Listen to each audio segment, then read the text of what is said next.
গাড়ীৰ নথিপত্ৰ নথকাৰ বাবে আপুনি গালত ঘুচি আহিছে বুলি কৈছে, কি ক'ব ছাৰ? কাক ঘুচি আহিছো? কাক ঘুচি আহিছে? নহয় আপুনি ঘুচা মাৰিছে। কোনে? মই মাৰিছে আপুনি। দুখ কৰিলে কোনোবাই, শাস্তি হ'ল কাৰোবাৰ। নহয় আপুনি ঘুচা মাৰিছে। কোনে? মই মাৰিছে আপুনি।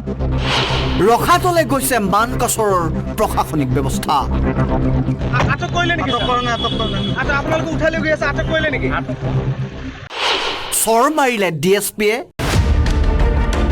ৰিজাৰ্ভ ক্ল'জ হ'ল SIৰ। আচলতে মানকাছৰ দাদাগিৰি বাঢ়িছে এইগৰাকী DSPৰ। নাম চন্দ্ৰকুমাৰ কলিতা। ক্ষমতাই মূৰত ধৰিছে হয়তো চন্দ্ৰকুমাৰ কলিতাৰ। হেলমেট পৰিধান নকৰাৰ বাবেই বাইক আৰোহীক প্ৰচণ্ড ঘোচা DSPৰ। গাড়ীৰ নথিপত্ৰ নথকাৰ বাবে আপুনি গালত ঘুচি আহিছে বুলি কৈছে, কি ক'ব ছাৰ? কাক ঘুচি আহিছো? কাক ঘুচি আহিছে? চেলিম শ্বেখ নামৰ ব্যক্তিজনক গালত ঘুচিয়ালে DSPয়ে। নহয় আপুনি ঘুচা মাৰিছে। কোনে? মই মাৰিছে আপুনি। আপুনি ঘুচা মাৰিছে। কোনে? মই মাৰিছে আপুনি। 4 বছৰীয়া কণমানি ভতিজাকক স্কুলৰ পৰা আনি থকা অৱস্থাতেই DSPৰ ঘোচা খালে চেলিম শ্বেখে। হেলমেট পৰিধান নকৰাটোৱেই দুখ হ'ল চেলিমৰ। DSP চন্দ্ৰকুমাৰৰ আচৰণ দেখি 4 বছৰীয়া কণমানিটি আতংকিত হৈ পৰে। চন্দ্ৰকুমাৰ কলিতাই জনা নাছিল সেই স্থানত সাংবাদিক থকাৰ কথা। সাংবাদিকক দেখি DSPয়ে কৰা দ্বিতীয়টো ভুল চাওক। বিষয়টোৰ পৰা বাচিবলৈ গাড়ীৰ পৰা নামি আহি 4 বছৰীয়া কণমানিটোকো আটক কৰিলে। বলপূৰ্বকভাৱে গাড়ীত উঠাই ল'লে ঘোচা খোৱা চেলিম শ্বেখক। ঘটনাটো বিষম হ'ব বুলি চেলিম শ্বেখক লৈ গাড়ীত উঠাই এই স্থান ত্যাগ কৰিলে চন্দ্ৰকুমাৰ কলিতাই। যিজন বাচ্চা আছিলে, বাচ্চাটোকো যে লগত উঠাই লৈ গ'লে, এইটো কাৰণত মই বহুত বেয়া কথা, এইটো গৰিহণাযোগ্য। এইবাৰ DSP চন্দ্ৰকুমাৰ কলিতাই তৃতীয়টো ভুল কৰিলে। নিজে বাচিবলৈ SPৰ সহায় লৈ ৰিজাৰ্ভ ক্ল'জ কৰা হ'ল SI আব্দুল ছবুৰক। ঘটনাটোৰ লগত SIজনৰ সম্পৰ্ক কি?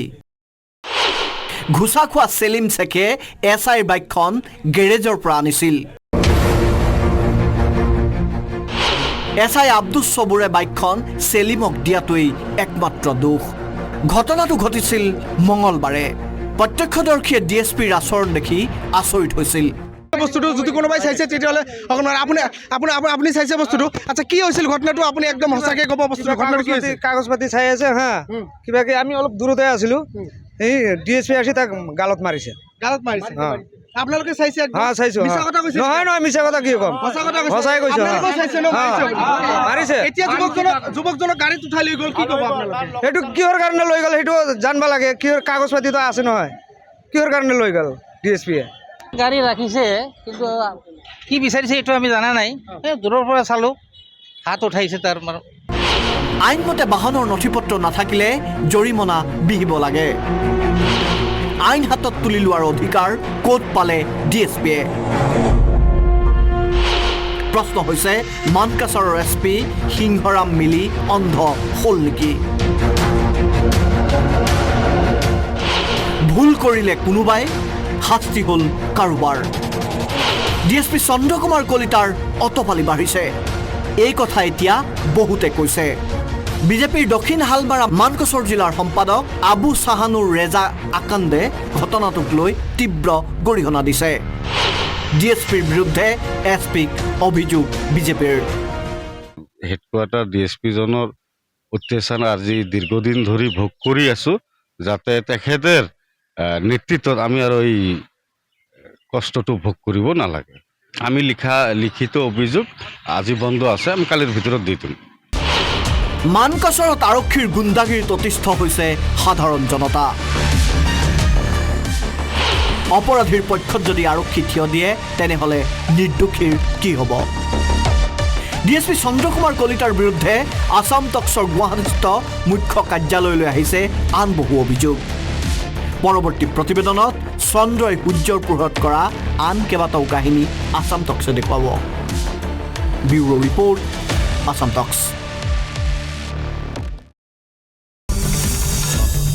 আসাম টক্স আপোচবিহীন অসম কণ্ঠ